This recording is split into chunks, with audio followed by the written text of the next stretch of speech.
where we're joined now by Hungary's Justice Minister, Judit Varga. Good evening, Minister. Thank you very much for joining us. Good evening. Thank you very much for the Can I just check that on the 20th of June, you are going to withdraw the state of danger legislation, absolutely, definitely on that date?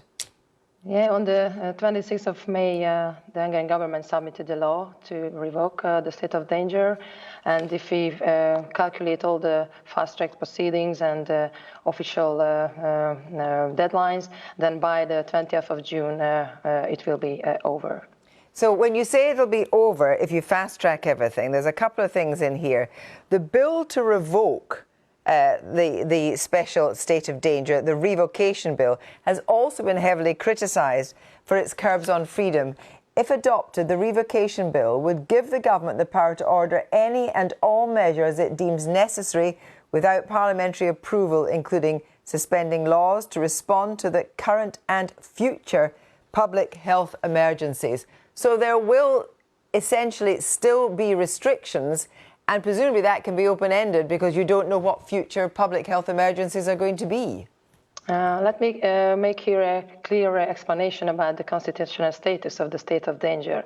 The state of danger is provided by our Hungarian fundamental law, which is a special legal order. It provided the possibility, after it has been declared on the 11th of March, for the government to be able to act very swiftly, rapidly and effectively. That actually helped Hungary to prevent the massive spread of the virus, and also thanks to the cooperation and disciplined behavior of the Hungarian citizens, actually Hungary could have one of the most successful defense efforts against the virus. Sure. What is coming now, it's a completely different situation, because during the state of danger, the government, in order to be very effective, was able to deter from certain laws. When the state of danger is over, we will get back to the normal constitutional order, no special legal order. It means that the Hungarian Assembly, as has always uninterruptedly been functioning, Sure, will be also functioning, and will only do the same as it has done before, but the government will have no longer the ability and the capability to act by decrees swiftly. And we think that since we already had a successful first phases against the virus, these special measures are not needed anymore. Only those very practical, pragmatic healthcare measures under a pandemic preparedness system may So can we just check? So can we just check that there'll be no longer, either under the revocation bill or any future state of danger, there will no longer be a decree that says that fear-mongering and spread of misinformation will be punishable up to 5 years imprisonment. That will automatically disappear. Here you have to also understand the Hungarian constitutional system, because this amendment to the criminal code actually starts with the sentence that that individual who during the special legal order, so if we don't have a special legal anymore, this kind of crime cannot be committed anymore. But if you do have it, it can be committed. And you're not absolutely sure you're going to revoke the revocation bill, for example. Of course, we will revoke, the Hungarian Assembly will call on the Hungarian government to revoke it formally. It will be over, so no possibility actually for this kind of crime to be committed. So just to be absolutely clear about this, because I know that in Hungary you're very upset about accusations, that there'll be no state of danger decree of any kind at all after the 20th of June. Nothing at all.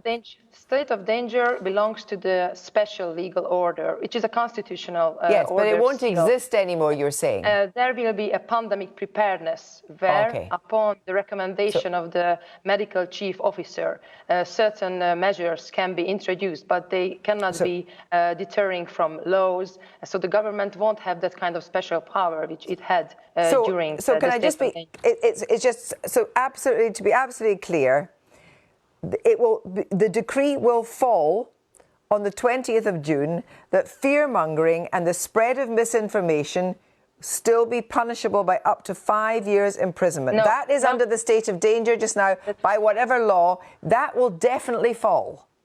That will fall, but it will stay in the criminal code because it starts with during a special legal order. So whenever in the future, I do hope no war or whatever, a special legal will come in the future. But why would it be needed? I wonder, Minister, why would it be needed at all? You know, you say you're a democracy, you're operating within the EU. Why would it be needed at all? Let me put to you what Sophie in 't Veld, who chairs the European Parliament's Rule of Law group, said. Viktor Orban has completed his project of killing democracy and the rule of law in Hungary. Clearly, the actions of the Hungarian government are incompatible with EU membership. You know, Hungary is very, very keen to remain in the EU and to be respected in the EU. So therefore, why would fear-mongering and the spread of misinformation still be punishable by up to 5 years imprisonment after the coronavirus? Even indeed in the coronavirus, but by your own laws. You just quoted the European Parliament. I had been working in this institution for almost 10 years, so I know this is a political body. So the political program is, especially under liberal dominance, to have this kind of fake news opinion about Hungary. So hang on, you're a member of the European Union and you're describing what happens in the European Union as fake news. We have to prevent and we have to fight against the fake news governance in Brussels. It means that they are not basing their statements on legal considerations. They are basing their statements about political attacks. And this is the nature of this political body, the European Parliament. But let me come back to the criminal code, which I have to reiterate that it is a special legal act which can only be committed during a special legal order. But that special legal order exists just now. Peaceful times. No, it won't exist after the 20th of June. And the reason for that when we all face an unknown danger, an unknown threat, everybody has to have a higher responsibility. I wonder why you've taken, sorry, can I just, because we're short, I wonder why you went down that path as a member of the European Union and not the path of combating the virus that, say, Germany has taken or Sweden has taken. Why does it appear to be that what you are doing is essentially trying to, even temporarily, snuff out democracy during the coronavirus? But what is the connection? This is a statement which I have to clearly refuse. Actually, unlike the European Commission, who had phrased their concerns before even having a comparative chart about all the member states' different measures, we actually made this homework and we compared all the special measures taken during the virus in different member states. We also circulated it within member states, and we can also determine that the Hungarian measures has no speciality within these one, especially when you look at that in France, this special legal order will even last longer than in Hungary, and there are in many countries until the end of this year. Why they haven't been criticized and scrutinized so scarcely, so thoroughly as the Hungarian one? Thank you, Minister. I'm afraid I'm going to have to stop you there. We should be very. Thank you very much. Thank you very much.